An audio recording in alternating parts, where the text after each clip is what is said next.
Cowboy Mizan বৈধ বাবার সন্তান নয়, এটা আমি 100% নিশ্চিত। এরকমই কিছু সংখ্যক পোস্ট ফেসবুকের মধ্যে ঘুরে বেড়াচ্ছে। এই সকল পোস্টের পিছনের কাহিনীগুলো কি, উদ্দেশ্যগুলো কি, বা কারা এই ধরনের পোস্টগুলো করছে সেগুলো জানলে আপনাদের চোখগুলো কপালে উঠে যেতে পারে। আপনারা জানেন বাংলাদেশের মধ্যে মাজারগুলো কারা বানায়, বা একজন মানুষ মৃত্যুবরণ করার পর কেন মাজার বানিয়ে তারপর সেখানে গান বাজনা আমোদ ফুর্তি করানো হয়। কারণ আপনি যদি রাস্তাঘাটে বসে গাঁজা খান তাহলে আইন শৃঙ্খলা বাহিনী যে কোনো সময় আপনাকে গ্রেপ্তার করে নিয়ে যেতে পারে। তাই তারা মাজার বানিয়ে তারপর সেইখানে বসে গাঁজা খায়, যাতে করে মানুষ তাদেরকে গাঁজাখোর বলতে না পারে এবং আইন শৃঙ্খলা বাহিনী তাদেরকে অ্যারেস্ট না করে। এবং কিছু কিছু সংখ্যক মাজারের মধ্যে কিন্তু ভাই পরকীয়ার সম্পর্ক থেকে শুরু করে অশ্লীল সম্পর্ক কিন্তু ঘটে যাচ্ছে। যেমন ধরেন কিছু সংখ্যক মহিলাকে নিয়ে নাচানাচিও করছে, আবার সহবাসও করছে। তাদের একান্তই ধারণা সে মাজারে গিয়ে সেজদা দিলে বা মাজারে গিয়ে মানত করলে তাদের সকল গুনাহগুলো মাফ হয়ে যাবে বা তাদের সকল আশাগুলো পূরণ হতে পারে। আপনি যে ব্যক্তিকে দিয়ে মাজার বানিয়েছেন সেই ব্যক্তিও গোপনে কিন্তু সিদ্ধি খেত। একজন সিদ্দিখোরের পিছনে দাঁড়িয়ে নামাজ পড়তে পারে, মদখোরেরা সেরকম ভাবে। কিছু সংখ্যক মদখোরেরাই আবার মাজার বানিয়ে সেখানে গিয়ে সেজদা করে। আমি বলেছিলাম যে মিজানুর রহমান আজারি হুজুর বাংলাদেশে আসার পরে কিন্তু 2টা ওয়াজ মাহফিলের আয়োজন করেছে এবং 2টা ওয়াজ মাহফিলে কিন্তু বাংলাদেশ ভাই রেকর্ড করে ফেলেছে।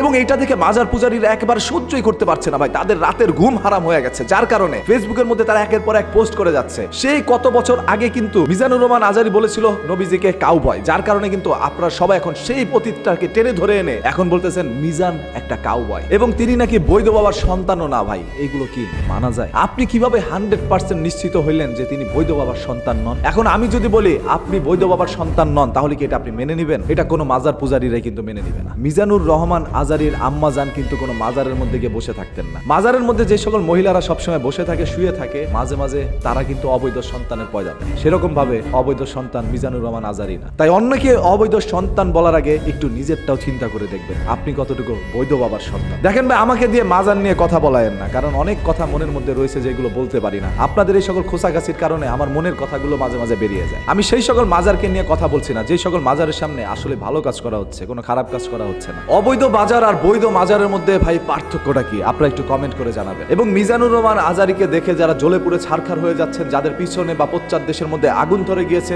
তারা একটু কমেন্ট থেকে বিরত থাকুন। আদারওয়াইজ আজকে প্রত্যেকটা কমেন্টকারীকে কিন্তু বাছাই করে এনে পরবর্তীতে একটি ভিডিও বানানো হবে। দেখতে চাই কতজন মানুষ আপনারা মাজারে পূজা করেন আর কতজন মানুষ আসলে আল্লাহকে মানেন। আপনারা যদি আসলে আল্লাহ তাআলাকে মানেন তাহলে ভাই থার্ড পার্টি একজনের কাছে গিয়ে কেন রিকোয়েস্ট করতে হবে আল্লাহর কাছে? আপনি একজন মানুষ মারা গিয়েছে, তার মাজারের মধ্যে গিয়ে তারপর রিকোয়েস্ট করছেন তাকে যে ভাই আমার গুনাহগুলো মাফ করায় দেন, আব্বা আমার গুনাহগুলো মাফ করায় দেন। মানে উনি কি আপনার জন্য কি আল্লাহ তাআলার কাছে নালিশ করবে বা প্রার্থনা করবে যে আল্লাহ আমার বান্দাটাকে মাফ করে দাও? নিজের জ্বালা তো নিজেই কুলাইতে পারে না। যেখানে বলা হয়েছে পৃথিবীর সকল নবী থেকে শুরু করে সকল সাহাবীরা একদিন বলবে ইয়া নাফসি ইয়া নাফসি, শুধু আমার নবী বলবে যে উম্মতি উম্মতি। আর সেইখানে ইয়া নাফসি যে বলছে তার কাছে গিয়ে আপনারা দোয়া চাচ্ছেন। অনেকে আবার গিয়ে মাজারের মধ্যে বলছেন যে বাবা আমার কোনো বাচ্চা হয় না, আমাকে একটা বাচ্চার ব্যবস্থা করে দাও। বাবা যদি জীবিত থাকতো তাও মেনে নিতাম, বাচ্চার ব্যবস্থা করে দিবে। বাবাই তো ভাই মৃত, তাহলে আপনার বাচ্চা কে দিবে? একজন মৃত মানুষের কাছে মানুষ কত কিছু চাইতে পারে, সেটারই প্রমাণ মাজারে গেলে মিলে। তারপরে বলছি কিছু সংখ্যক মাজার আছে যেখানে কোনো অশ্লীল কাজ করা হচ্ছে না, গাঁজা টাজা খাওয়া হচ্ছে না, সিদ্ধির নামে গাঁজা খেয়ে চালিয়ে দিচ্ছে না, সেই সকল জায়গাকে কিন্তু আমি বলি নাই। তারপরও যাদের গায়ের মধ্যে এগুলো লেগে যাবে তাদের মাজারটা আজকে আমার ভিডিওর মধ্যে। কথা ছিল মিজানুর রহমান আজারির একটাই যে আপনারা সবাই মিলেমিশে থাকুন, আমরা সবাই মুসলমান মুসলমান মুসলমান ভাই ভাই, আসুন সবাই মিলেমিশে যাই। তবে আপনারা কিন্তু মিলতে চান না ভাই, আপনাদের হিংসা অহংকার